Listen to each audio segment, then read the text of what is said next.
fundamental, porque es lo que permite salvar vidas, es lo que permite ayudar en momentos de crisis, hasta evacuar a los propios soldados que tienen problemas en el BRAEM. Y como el general Guibovich lo decía esta mañana, hasta para su desplazamiento cotidiano, para los entrenamientos. Si en entrenamiento un soldado, ¿qué tipo de luego acción va a poder desarrollar? Así es, para su entrenamiento. Y hay tareas que cumplir desde el Estado y hay fiscalizaciones que hacer desde el Congreso de la República. Por ejemplo, sería interesante preguntar cuáles son los mecanismos de control que se han implementado desde que ocurrió lo del general Donaire hasta el día de hoy. Entiendo que no debe ser fácil, porque debe ser un robo de hormiga. Empezó con el tema del general Donaire, ahí nos enteramos, pero ocurría en Ayacucho, en la zona sur, que administra el ejército de la zona sur de nuestro país, que tenía sede en Ayacucho. Esta vez ha ocurrido aquí en Lima, además en el Comando de Instrucción y Doctrina del Ejército. Pero además estaban desviando un camión cisterna gigante lleno de gasolina para venderle la gasolina a un grifo, o sea, a vista y paciencia de todo el mundo. Hemos invitado a dos candidatos al Congreso. Está con nosotros el general en retiro, el señor Daniel Mora, que ustedes lo conocen de memoria, ha sido exministro de Defensa, excongresista y el impulsor más ardoroso de la calidad de la educación universitaria, y el excongresista Juan Cheput, que también, como sabemos, tiene una carrera política larga y muy interesante. Aprovechamos la presencia del general Mora, que ha sido además ministro de Defensa, para una opinión sobre esto que ha pasado Bueno, en primer lugar, 4 generales, eso no lo habíamos visto antes, ¿no? En su día, el día de hoy, y con mucha vergüenza y dolor, porque están comprometidos 4 generales, 2 coroneles, 7 comandantes, mayores, suboficiales, personal civil, 1 de la policía.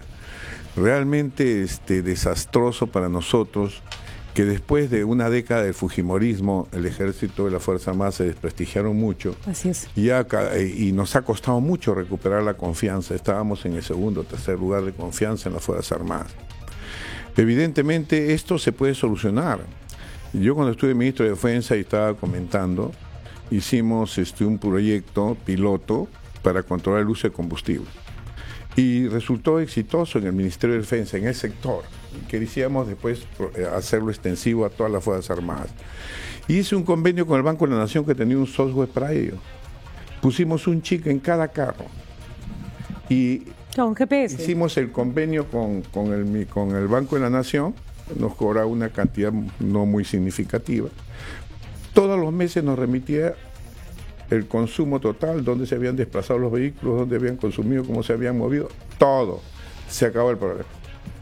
Desgraciadamente, cayó el gabinete en esa oportunidad, no se continuó con eso, pero es una forma eficiente. O sea que existió el plan piloto, existe todo. Tecnológica para y 10 años después no la hemos... Evitarse todo ese problema. ¿Y de quién depende? ¿Del ministro, del presidente? Depende de una decisión política y hacerlo, nada más. Acá las cosas, mucho hablamos, hay mucho verbo, pero no hacemos mucho. Ayer se ha desarrollado la ceremonia por el Día del Ejército, aniversario de la batalla de Ayacucho, en Ayacucho. Un día antes, me parece inusual, pero se hizo, y el ministro de Defensa decía que no se iba a permitir. Bueno, si tiene la herramienta, ¿por qué no lo hace entonces? Por supuesto, tienen que implementarla, pero además presentamos un proyecto de ley hace mucho tiempo sobre la Defensoría de las Fuerzas Armadas. La Defensoría se pensó porque en la década pasada los oficiales que querían reclamar, hacer algún reclamo, suboficiales, tropas, porque no le dan su razonamiento, etcétera, tuvieron un canal distinto al que tiene interno entre las Fuerzas Armadas. Entonces habíamos visto que esto sucedía, por ejemplo, en Alemania, donde tenías una defensoría, donde un oficial iba a hacer una denuncia, un suboficial una denuncia, diciendo no me están dando mi razonamiento, no me están dando mi tal cosa, y comenzaba una investigación desde fuera. Esa defensoría se creó en la policía, pero en la policía se puso esa defensoría al interior de la policía, y eso no funciona. Ese tipo de supervisión. No, el gato no puede ser de despensero, ¿no? Entonces, ese es otro proyecto que se puede implementar rápidamente, ¿no? Son 1, 2, 3 artículos y se saca rápidamente. Entonces, hay mecanismos para hacerlo.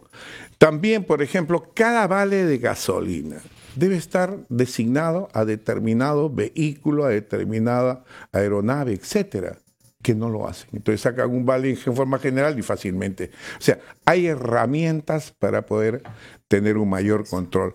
Y también porque estamos todos los grados y se ha intervenido todas las escuelas, que es lo más vergonzante. Porque se ha intervenido de la escuela de formación hasta las escuelas de capacitación profesional continua que le llevamos nosotros. Se han intervenido 20 y tantas escuelas. ¿Por qué? Porque ahí justamente se ha detectado en el se ha detectado que de ahí salía la gasolina. Es una gasolina para instrucción y entrenamiento. Entonces, no, le la oportunidad, o sea, porque, claro, si de una unidad se sacaba la gasolina, pero claro, los que estaban comprometidos con ese tema, con este delito, luego han sido asignados a otras unidades y se intervienen esas unidades. ¿Por qué los esperan a casa? Yo pienso que ha sido una investigación muy prolija, me supongo, y con demora todo esto, de identificar dónde está todo. Claro. Han sido cambiados los oficiales, etcétera, porque así es nuestro trabajo, y por eso los han detenido en esos lugares, pero donde se cometió todo ha sido en el centro de... ¿Quién nos dice sobre este tema? Juan Chaput, que va con número 1, no hay que decirlo, de la lista. Gracias. Contigo lo hago saber, porque el general Mora ha venido previsoramente con su insignia, número 3 del número 3 por el Partido Morado, ¿no? Sí. Juan, estás con... número 1 con el Partido Contigo. Contigo número 1. Bueno, sobre lo mismo, Juan. Bueno, yo creo que eso es un tema recurrente, sobrediagnosticado, que es parte de un sistema que lamentablemente no se corrige porque hay un alto nivel de permisividad, que así como hay buenos oficiales, hay otros que conviven con el desorden para buscar ese tipo de huecos y de esa manera se puedan aprovechar. Así que el asunto de fondo debería consistir en evitar pues que el combustible se convierta en moneda de cambio, en parte del paquete salarial, ir a una reforma mucho más profunda de lo que significa tener ese libre acceso. Y por otro lado, ingresar a una lógica de premio y castigo. No es que esto se descubra así de manera excepcional, se descubre permanentemente, solo que quede en diversos niveles de las Fuerzas Armadas y no llega a tener, como en estos momentos, niveles de protagonismo mediático. Así que es un problema del sistema y conociéndolo, pues lo que estamos leyendo en estos momentos es absolutamente recurrente. Acabamos de tener a un general como el general Donaire que ha sido capturado en Puente Piedra por lo mismo. Si sigue ocurriendo es simplemente porque no existe la intención de cambiarlo, por más buenos oficiales que haya, porque es parte de un sistema, ¿no? Y porque además, Juan, la seguridad de que no van a ser atrapados, eso es lo que más espanta, ¿no? Así es. Porque dirán, bueno, seguimos con lo nuestro, ¿no? Existe la complicidad y el problema es de fondo, ¿no? Está sobrediagnosticado, por eso te decía, es un problema que tiene que ver con remuneraciones, es un problema que tiene que ver con la cadena logística. Ahora, creo yo que a partir de lo que suceda con estos oficiales ya existe un verdadero propósito de evitar pues una manipulación directa y para eso hay elementos que se pueden hacer. La tercerización, más allá de un chip, se puede tercerizar, que son soluciones que se han planteado hace mucho tiempo, ¿no? Que el manejo del combustible propiamente dicho no esté en manos de las mismas Fuerzas Armadas, sino en manos de terceros. Se argumenta seguridad, pero en un contexto como el actual, en que la vulnerabilidad no va por el lado analógico, sino digital, yo creo que eso es... Bueno, ya tercerizamos patrulleros, podría buscarse una tercerización del manejo de la gasolina, en que si se roban la gasolina pierde el proveedor, así que no le va a tener que tener una supervisión muy precisa. Vamos a una pausa y regresamos ya a los temas propios que plantean ustedes para el Congreso de la República. Ya regresamos.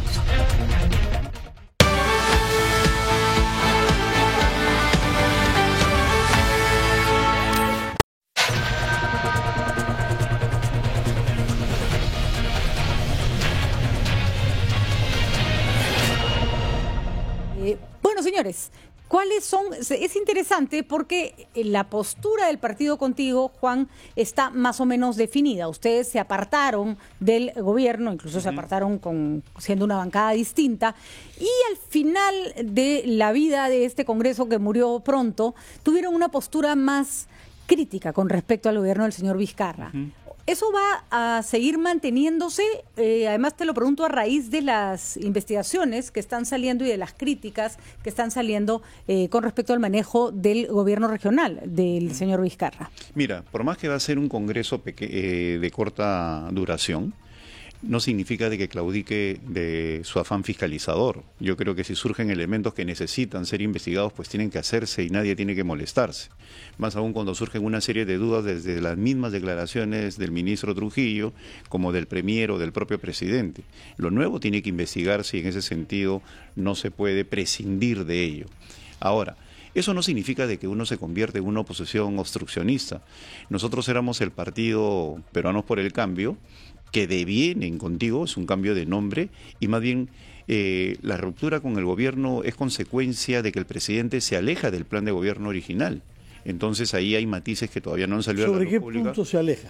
Por ejemplo, en todo el tratamiento económico, con las dudas que hay. Te doy un ejemplo concreto, ¿no? El tema de la promoción agraria, que a pesar de que el Congreso sacó el proyecto de ley respectivo, hasta ahora no se le da la prioridad del caso ni a nivel de decreto de urgencia, y tengo entendido que en materia del Consejo de Ministros surgen una serie de dudas sobre si debe o no salir adelante este proyecto de ley. Entonces esto fue algo que fue consensuado con el propio Ejecutivo en su momento, claro. con los propios actores, desde el Ministerio con también, los propios involucrados, los empresarios, y mira, y no se entiende que la inversión agraria es una inversión a 20, 25 años, y nosotros queríamos incorporar el tema forestal. Entonces hay simplemente están paralizadas las inversiones en materia agraria, cuya madurez la podemos ver mínimo en un lustro, por ejemplo, si hablamos de la palta, y se requiere, ¿no?, que se le dé cierta tranquilidad a ese sector, pero sin embargo el gobierno no le da la prioridad del caso. Yo sí creo en la industria naranja, ¿no? Por ejemplo, en lo que acaba de salir, las industrias creativas, lo que acaba de salir con la ley del cine. Sí creo que es un mecanismo que genera una gran cantidad de externalidades positivas. Se conoce al país, mejora la cultura, ¿no? Basta con ver cómo lo comentamos permanentemente en redes sociales cuando nos gustó una película determinada, ¿no? Cambia la forma de pensar de la gente. Claro, lo dice porque el gobierno acaba de sacar un decreto de urgencia referido a ese tema, pero lo pongo de preámbulo agrario, simplemente para señalar que tan importante o más como eso es el régimen de promoción agraria. Entonces, cuando veo esas marchas y contramarchas, pues simplemente amerita una fiscalización o sobre todo una oposición, ¿no? Porque la oposición no es otra cosa que ser tu conciencia crítica, ¿no? Bueno, ahora sería la fiscalización, pues, ¿no? Que es tarea se supone, del Congreso. Sería una, creo que desgracia que se ponga de moda, porque le puede pasar a este presidente que en cualquier momento cae en desgracia. Recordemos que Ollantaytamala un día, o Nadine Heredia se fue del 60 al 20 y del 20 al 0 de popularidad y nadie sabía ni siquiera por qué, ¿no? El Perú es un país un poco impredecible. Sin embargo, este Congreso, y por eso la pregunta al ex congresista Mora, al general Mora, este Congreso va a servir para posicionamiento justamente de grupos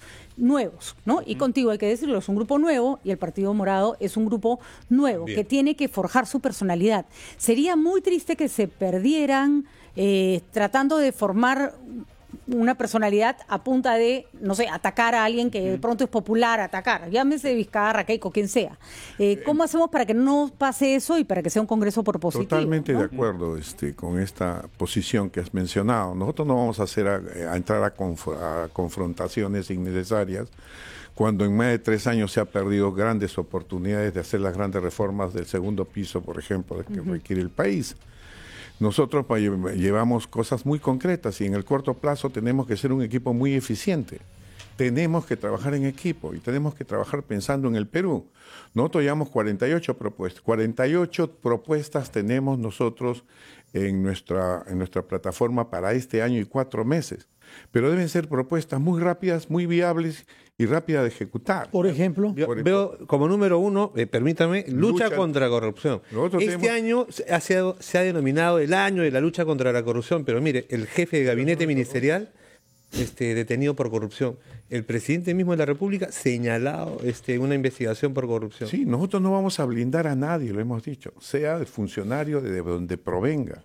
Nosotros no vamos a blindar a nadie y solicitaremos que se hagan las cosas bien, las investigaciones en forma correcta.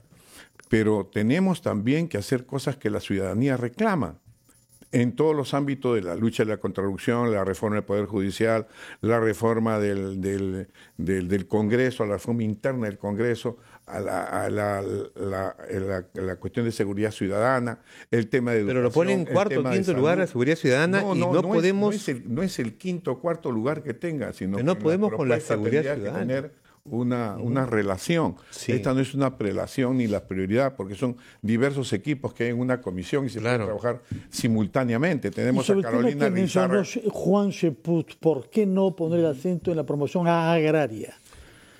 Bueno, es un tema que yo estoy convencido que, por ejemplo, la cuestión agraria familiar es un tema fundamental de poder apreciar. Ya no es un secreto de que las pequeñas hectáreas que tiene un campesino puedan no ser rentables. En este momento nosotros vemos Nueva Zelanda. Nueva Zelanda tiene pequeñas parcelas pero de una alta rentabilidad y nosotros que tenemos productos que son justamente nichos de comercialización, podemos hacer que el campesino sea rico. A nosotros nos debe interesar que el campesino progrese, pero si el campesino sigue con la chaquitagia, sigue que no sabe conservar el agua, se habló de reservorios de agua, es decir, nos hemos despreocupado de una actividad que da trabajo a millones de peruanos. Pero Juan Cheput habló sobre la promoción agraria pensando seguramente en lo que fue la ley Klimper del año 2000 y habló sobre industria forestal. Es decir, el boom exportador ha estado vinculado a las grandes propiedades de la costa. Pero fíjese, se dio 20 años y estamos, yo creo, totalmente en el desarrollo industrial de la cuestión forestal en nuestro país. Pero el tema no es ese fundamentalmente, también es una cuestión de incentivos que se sigue dando a una industria, a la cuestión agroindustrial, que se ha prolongado por, creo, 20 años más, ¿no? Donde se deja de aportar en salud solamente el 3%, etcétera, etcétera. Cuando 20 años eran suficientes para tener a un trabajador mejor remunerado. Se ha desarrollado la industria de exportación, de agroexportación en forma importante. Yo creo que se está exportando más de $6.000 millones en este rubro. Pero hemos descuidado la agricultura familiar. ¿Y es uno o lo otro o se debe hacer las dos cosas? Porque la pregunta es la siguiente, solo para poner un ejemplo de cómo se van a comportar los partidos políticos en el Congreso. Esta ley, Vizcarra no la ha publicado, claramente no la quiere publicar. No la quiere. Si hubiera Congreso, la tendría que devolver al Congreso y el Congreso la podría promulgar por insistencia. Y eso busca la ley de promoción agraria en el tema del desarrollo de la agricultura familiar generando asociatividad. Asociatividad y cadenas. Pero mi pregunta era la siguiente. En caso haya un nuevo Congreso y Vizcarra no lo quiere promulgar, la va a regresar. Y la pregunta es, ¿qué va a pasar? Ahí, para que se promulgue por insistencia, ¿se tiene que volver a votar, Juan? ¿Qué pasaría con los nuevos grupos políticos? La insistencia se vota, pero si es que surge en estos días la posibilidad que desde el gobierno saquen el decreto de urgencia, igual se va a tener que revisar porque el decreto de urgencia de repente ya tiene algún tipo de modificación. De acuerdo. Y las dudas que tiene Daniel, que es un gran especialista en materia educativa y castrense, están ya contempladas en la ley. En la ley, por ejemplo, se habla del tema de la asociatividad que mencionaba Ricardo y también de la generación de cadenas. En estos momentos el pequeño agricultor puede encadenarse a los grandes emprendimientos agrarios. Y por otro lado, no olvidemos... Pero no está pasando, ¿no? O sea, sí hay que reconocer que... están dando los incentivos, ahorita se están dando de facto, ¿no? Sobre todo en la zona del norte chico, pero no se está dando como consecuencia de un incentivo legal que permite y faculte ese tipo de cosas, que es lo que se quiere hacer para ir a una segunda generación. La otra controversia que hay es sobre el tema de la contribución social, ¿no? El seguro social, ese tipo de cosas que se debería incrementar. Desde el momento que disminuye informabilidad, se incrementa el fondo de recaudación. Entonces, no es una cuestión taxativa en términos de porcentaje 10, 11, 12%, sino cuántos somos. Y es indiscutible que en el tema de la promoción agraria ha disminuido la informalidad, sobre todo en sus ámbitos de influencia. Y si podemos pensar en Ica y las regiones limítrofes, Apurímac, Huancavelica, Ayacucho, ha sido un gran generador de empleo y en algunos casos de pleno empleo, ¿no? Entonces, lo que hay que hacer es una discusión para implementarla e ir corrigiendo los desfases que hay, como siempre ocurre. De acuerdo. Pero no podemos mantenerla al margen durante un tiempo indeterminado, ¿no? Y otro tema que también va a estar en el Congreso, y les vamos a preguntar después de la pausa, es obviamente el tema educativo, porque SUNEDU ha avanzado mucho, pero ¿qué se viene? Por ejemplo, institutos pedagógicos tienen que seguir sin que nadie los fiscalice. Vamos a regresar después de la pausa con esas propuestas tanto de Juan Cheput como del general Daniel Mora.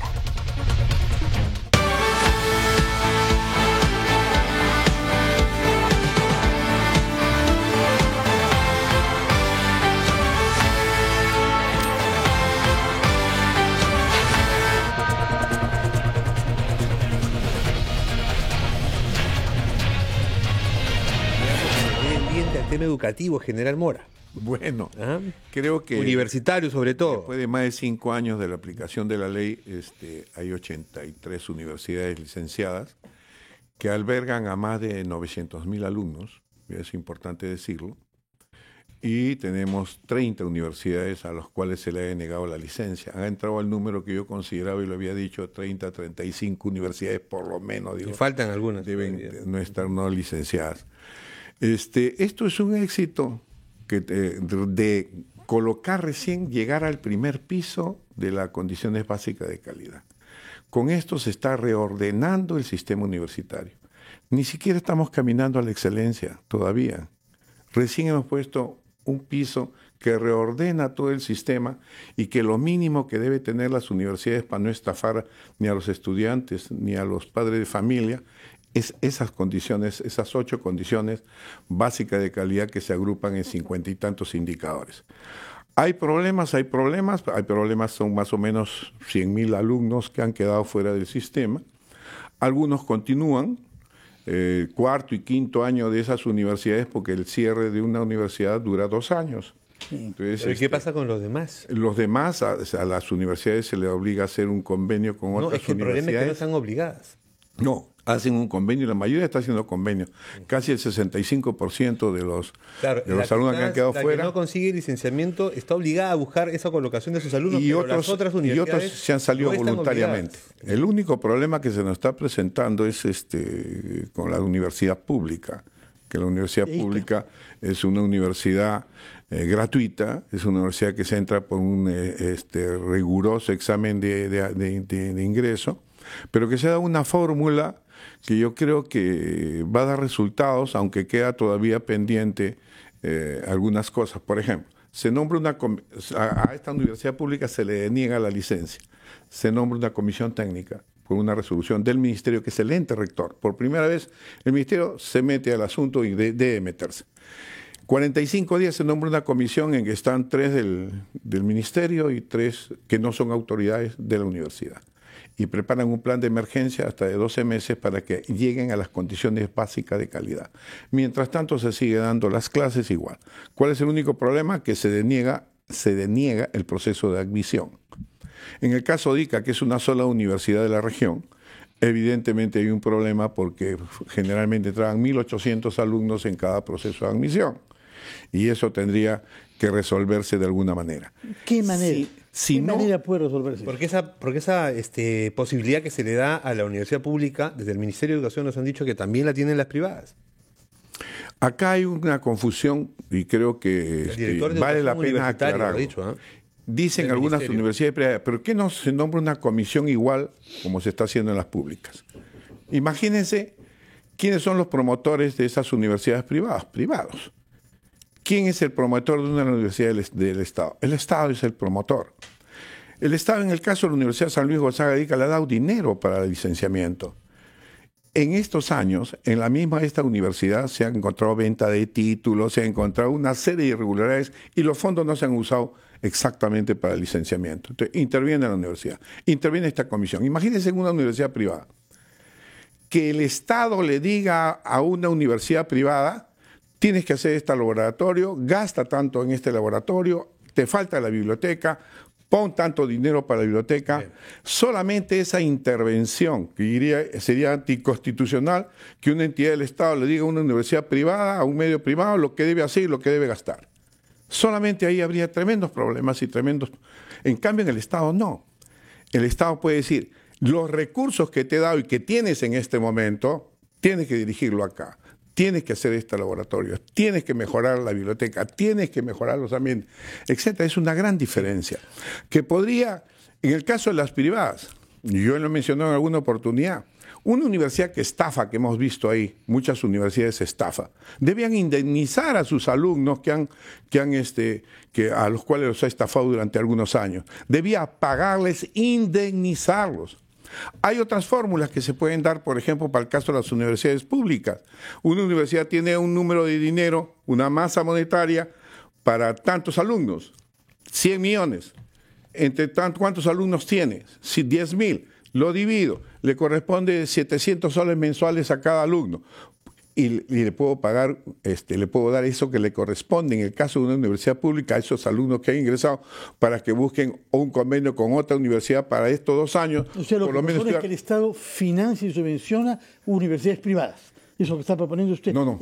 Sí, porque claro, si es que se disuelve la pública y el dinero de ese presupuesto termina subvencionado. ¿Estaría de acuerdo con esa fórmula, Juan Ceput? Sí, yo creo que sí, pero yo creo que hay un asunto de fondo. Yo no tengo ningún reparo en señalar que SUNEDU está cumpliendo un buen labor y una buena labor, y que también Daniel Mora, durante su gestión como congresista, hizo una extraordinaria labor al frente de la Comisión de Defensa. Aún más cuando estábamos en el mismo partido, en Perú Posible, lo apoyé para que sea presidente de la misma. Pues soy un convencido que la educación es clave.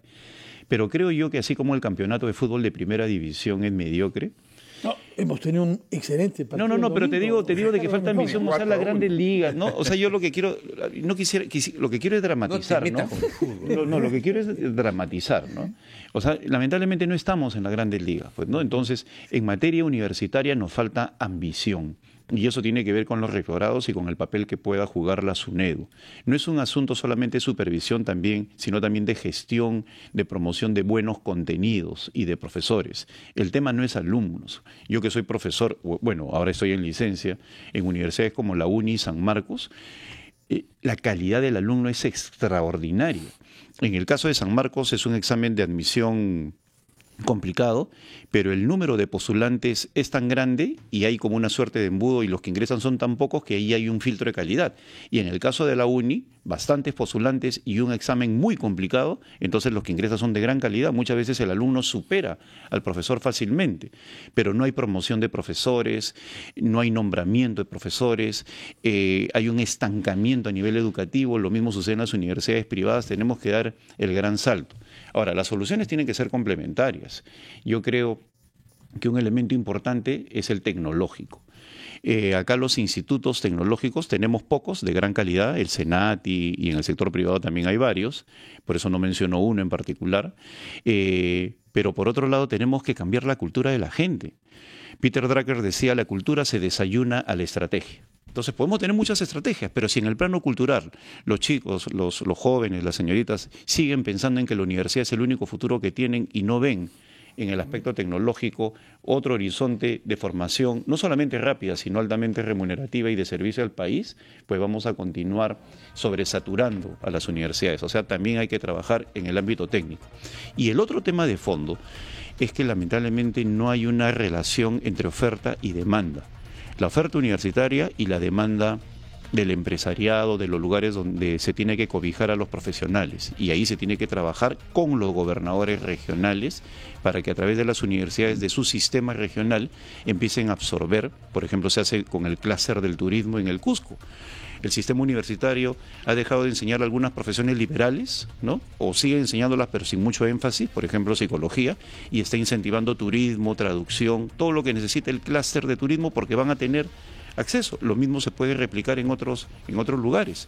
Y el otro tema es el de la cuarta revolución industrial. Yo en la UNI y en San Marcos me doy cuenta de que está viniendo ese tsunami de la revolución industrial, inteligencia artificial, big data, blockchain, etcétera, etcétera, y nuestros contenidos no se actualizan. Los jóvenes sí, pero los profesores no. Entonces hay una brecha enorme ahí. Hay una brecha tremenda. Hay argollas universitarias en el sector público y privado, no se incentiva la calidad, sino la amistad, etcétera, etcétera. Entonces, ¿qué es lo que sucede? Y los contenidos no se actualizan por diversas razones. Hay que impulsar, y en ese sentido Daniel, si llegamos ambos al Congreso, va a tener un aliado. El tema educativo tiene que ser clave porque es el soporte del desarrollo. Y tal como estamos en estos momentos, la verdad es que ni siquiera se está tratando el tema a nivel de las grandes tendencias mundiales, como en este caso en la cuarta revolución industrial. Yo quisiera agregar sobre los institutos. Nosotros sacamos una ley de institutos y escuelas superiores también, y la reforma magisterial también. Ha tenido más connotación la ley universitaria. La ley de institutos crea un organismo que se llama Educatec, que es similar al SUNEDU. ¿Está funcionando? No funciona porque esa ley se encarpetó durante más de un año. Fue promulgada por este gobierno, el fujimorismo la encarpetó. Y cambió que Educatec pase al ministerio. Entonces, Educatec era una entidad desconcentrada que estaba en SUNEDU. Cada región para definir las carreras que se deben dar en cada región, en conjunción con los empresarios de la zona, con el Ministerio de la Producción, con el Ministerio de Trabajo y la Dirección Regional de Educación, decidían qué carrera se debe dar. Porque imagínense Tingo María con un Instituto Tecnológico Naranjillo, tremendo instituto del Estado, y qué carrera era su carrera estrella. secretariado. Cuando ahí se exporta flores, con técnicos colombianos que es lo que encontramos allí. Hay café, cacao, etcétera, y nadie hace nada. Ahí está una ley que nosotros pensamos reactivarla y empujarla y darle una connotación mayor, porque los institutos también están una desgracia igual que las universidades. Recordemos, y tenemos que ir cerrando, que muy buena parte de los problemas de la formación de los maestros en nuestro país es que por años salieron de institutos pedagógicos que nadie reguló y que enseñaban cualquier cosa. Se han cerrado 300 institutos pedagógicos y todavía faltan cerrarse más. Yo quisiera cerrar con lo siguiente, si me permites. Juan, por favor. Hay un observatorio de la Alianza del Pacífico. Ese observatorio de la Alianza del Pacífico, conformado por 3 universidades, una de Chile, una de Colombia y una de México, el Tecnológico de Monterrey, los Andes de Colombia y la Católica de Chile, buscó un aliado en el Perú y nadie se quiso involucrar. Entonces, por eso te digo, ese aspecto tribal, ¿no?, de mirarse al ombligo, habiendo sido importante que una universidad peruana participe allí en este observatorio de la Alianza del Pacífico, que es uno de los bloques claves para el siglo XXI, demuestra que nos falta ambición en el sistema universitario y lo debemos tomar con mucho énfasis. Muy bien, muchísimas gracias a los dos. Creo que son 2 buenas opciones para el Congreso de la República. Hay que lograr un balance entre la oferta joven y la oferta con experiencia. Experiencia. Así que ya saben, el general Mora va con el número 3 por el Partido Morado, Juan Chaput con el número 1 por el Partido Contigo, que tiene una C bien bonita, ¿no? Colorida. Una C colorida. Bien, muchísimas gracias, señores. Ha sido un gusto conversar con ustedes esta primera hora del programa. 8:49, vamos a una pausa, regresamos en breve.